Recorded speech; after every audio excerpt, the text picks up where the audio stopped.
월드컵에서 우리가 좋았던 점과 부족했던 점, 당연하게도 두 가지가 공존할 수밖에 없는데, 먼저 좋았던 점부터 살펴보면 첫 번째로 우리가 준비해온 공격 패턴, 그러니까 빌드업 패턴을 우리가 월드컵에 나가서 보여줬고, 그리고 여기서 우리가 득점이 나왔다 라는 것이 정말로 좋았던 부분 중에 하나였습니다.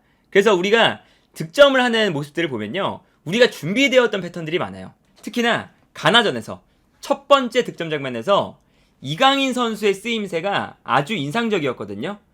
그러니까 이강인 선수는 우리가 보통은 공격형 미드필더 혹은 오른쪽 측면 공격수, 이 위치가 이강인 선수의 위치였잖아요. 그래서 이강인 선수가 중앙에서 전방으로 뛰어나가는 선수들에게 패스를 뿌려준다거나, 아니면 오른쪽 측면에 배치됐을 때는 오른쪽 측면에서 중앙으로 들어오면서 자연스럽게 뛰어들어가는 선수에게 볼을 패스해준다 라는 것이었는데, 이강인 선수를 가나전에 어떻게 활용했냐면, 교체 투입할 때 황인범을 한 칸 올려서 이강인을 왼쪽 중앙 미드필더, 황인범을 오른쪽 중앙 미드필더에 사용을 했습니다.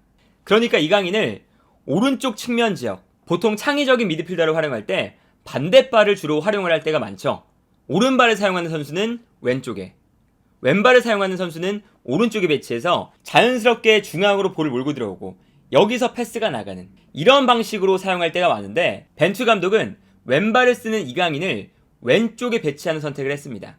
그리고 이 위치가 이강인 선수가 마요르카에서, 라리가에서 현재 뛰고 있는 위치라고 할 수가 있거든요. 마요르카에서는 중앙 미드필더 그리고 측면 공격수로도 활용이 되지만 어쨌든 왼쪽 측면에 배치가 돼요. 이렇게 되면 이강인 선수가 왼발을 사용하다 보니까 중앙으로 접고 들어오는 게 아니라 측면으로 돌아나갈 때가 많거든요.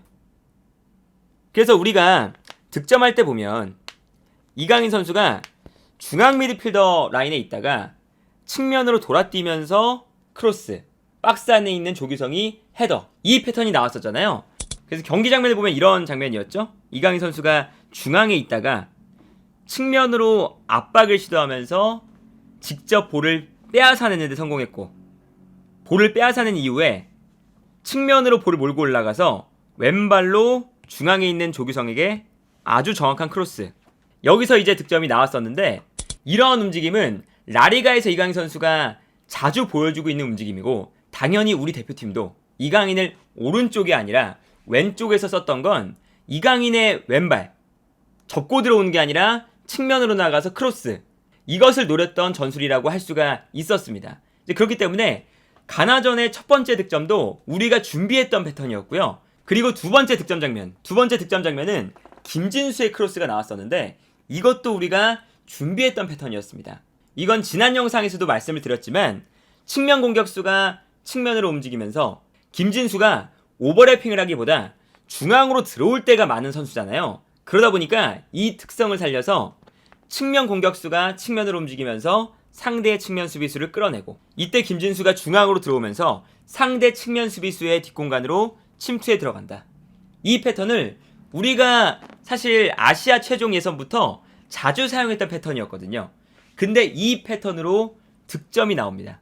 손흥민이 측면에서 움직일 때 상대의 풀백을 끌어내고, 이때 김진수가 중앙으로 들어와 있다가 상대 측면 수비수가 끌려나갈 때 그 뒷공간으로 침투해 들어가고, 이때 손흥민이 김진수에게 패스, 김진수가 상대 측면을 무너뜨린 이후에 크로스, 이게 나왔었거든요. 이 장면 또한 우리가 그동안 준비했던 공격 패턴, 그러니까 우리가 지금 벤투호에서 빌드업이 좋아졌다 라고 이야기하는 것들이 분명히 우리가 손발을 맞춰왔던 패턴을 월드컵에서 보여줬어요. 그리고 이제 포르투갈전도 마찬가지인데, 단순하게 손흥민 선수가 이 뛰어나가는 이 동작만 봐도 손흥민 선수가 우리가 코너킥 수비를 할 때 이 위치에서 머무르는 이유, 역습할 때 가장 먼저 전방으로 뛰어나갈 수 있도록 손흥민을 코너킥 수비 상황에서 박스 안에 배치시키지 않고 박스 바깥, 특히 측면 지역에 배치시킨 이유 자체가 손흥민이 코너킥 수비에서 역습으로 나갈 때 가장 빠르게 상대의 측면을 노릴 수 있도록 하기 위함이거든요. 그래서 우리가 여기서도 포르투갈의 코너킥을 수비한 이후에 손흥민이 측면으로 빠르게 볼을 몰고 올라가고, 이때 당연하게도 손흥민이 뛰어 올라가니까 반대편에서 뛰어오는 황희찬, 이러한 모습 자체가 우리가 코너킥 상황에서 뭐 단순해 보일 수 있어도 손흥민을 가장 높은 지역에, 특히나 측면 지역에 배치하고 손흥민이 볼을 끌고 올라갈 때 반대편에서 누군가 한 명 빠르게 올라가 주면서 반대편 측면을 노리자. 이것이 우리가 훈련되어 있었던 패턴이기 때문에 자연스럽게 나오면서 득점이 나왔던 거거든요. 그래서 첫 번째로 우리가 좋았던 점들은 우리가 준비했던 공격 패턴, 빌드업 패턴을 활용해서 우리가 득점을 만들어냈다 라는 것이 첫 번째 좋았던 부분이고요. 그리고 두 번째는 우리가 보통 능동적인 축구라고 이야기를 많이 하잖아요. 그런데 능동적인 축구가 어떤 게 있냐면 그냥 단순하게 볼을 소유하고 우리가 볼을 점유하면서 우리 주도로 경기를 한다, 이런 개념도 있지만 상대방이 볼을 소유했을 때 우리가 먼저 앞으로 나가서 상대 플랜을 방해한다, 이것도 능동적인 축구에 포함이 되거든요. 상대가 볼을 소유했을 때 예를 들면 우리는 압박을 해야 되는 위치를 한쪽에 설정을 해놓습니다. 그래서 한쪽 측면에 함정을 파놓고 상대팀이 이쪽으로 볼을 전개할 수 있도록 유도를 할 때가 많아요. 그래서 우리가 적극적으로 상대를 한쪽 측면으로 유도를 하고 이때 상대가 한쪽 측면으로 볼을 전개하면 그 순간 빠르게 달려들면서 압박을 한다. 이것도 사실은 능동적인 축구의 한 부분입니다. 상대가 볼을 소유했을 때 우리가 주도적으로 상대의 플랜을 방해하고 상대팀이 우리의 압박 때문에 자신의 플랜을 제대로 펼치지 못하면서 한국 입장에서는 상대가 공격할 때 그냥 수동적으로 수비 라인 만들고 상대의 공격 패턴을 받아내는 게 아니라 우리가 능동적으로 앞으로 나가서 우리가 원하는 압박 지역에서 압박을 한다. 이게 사실은 능동적인 축구의 한 부분이에요. 이 능동적인 압박이 이번 월드컵에서 잘 이루어졌었습니다. 특히나 우루과이전에 우리가 이러한 패턴들이 정말로 잘 이루어졌었죠. 그래서 우루과이전을 보면 우리가 한쪽 측면에 우루과이 선수들을 몰아넣고 순간적으로 강한 압박을 시도하면서 우루과이의 빌드업을 망치는 장면들이 정말로 자주 나오거든요.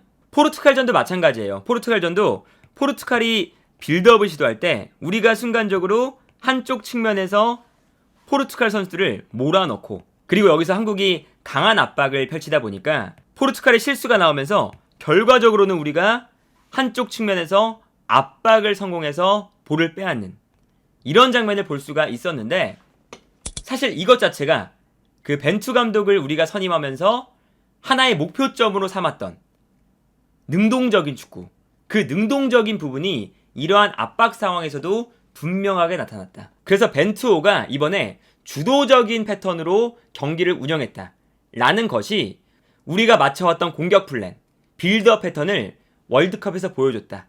두 번째는 상대가 볼을 소유했을 때 내려서서 수동적으로 하는 것이 아니라 올라가서 우리의 압박 전략을 통해서 능동적으로 압박했다.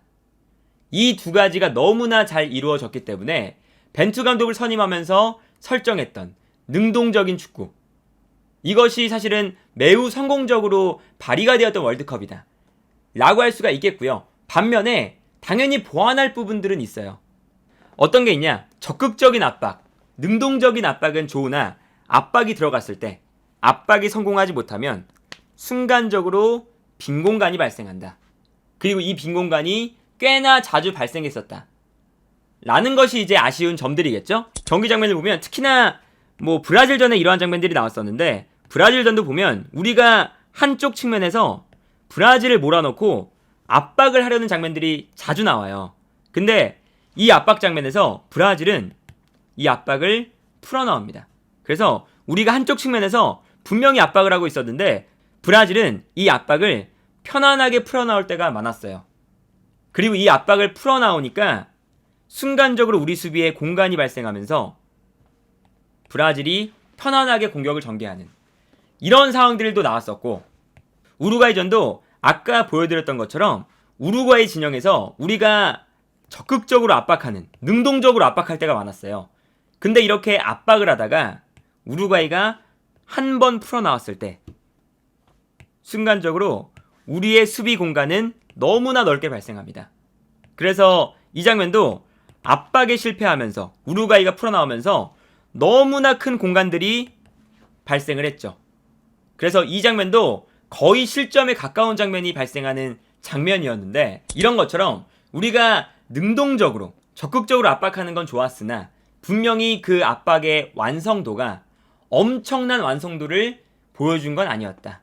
분명히 우리가 보기에는 재밌었고 우리가 주도적으로 압박하는 게 사실상 이 월드컵에서 처음 있는 일일 정도로 너무나 좋았지만 이 압박의 수준을 높일 필요가 있다 라는 것을 이제 알 수가 있었던 월드컵이었고, 그리고 이제 수비적인 부분들은 분명히 우리가 약점이 있는 부분들이 많았어요.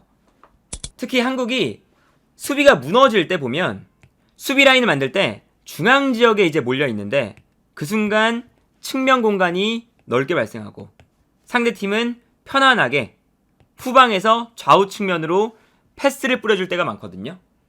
이 장면도 이제 반대편 측면으로 패스를 뿌려주면서 순간적으로 이 넓은 공간이 열렸고 패스가 넘어오면서 박스 안으로 침투한 선수에게 매우 결정적인 패스가 연결되는 장면이었어요. 이것도 실점과 거의 가까운 상황이었거든요.